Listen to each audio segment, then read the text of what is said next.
Here's the news of the day.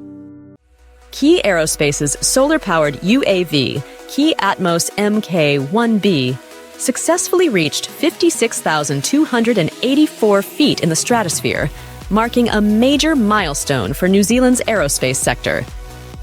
Wingcopter expands beyond cargo drones, equipping its flagship model with LiDAR for long-range BVLOS surveying of infrastructure, terrain, and vegetation.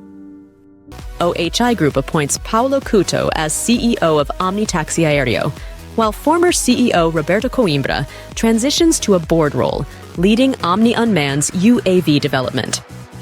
Autoflight secured a $21.5 million order for 12 large eVTOLs from Hanyang Investment, supporting Wuhan's low-altitude flight operations and urban air mobility expansion.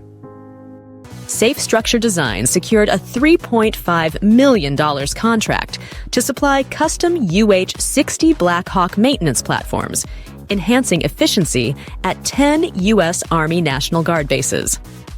Skyports Infrastructure and LODD unveiled vertiport designs for Abu Dhabi, aiming to enhance air mobility with eVTOL and autonomous logistics connectivity across key locations. Margaret Macaulay and Joe Sherman have surpassed 3,000 flights with Centaura Nightingale, highlighting the air ambulance team's commitment to safety and patient care.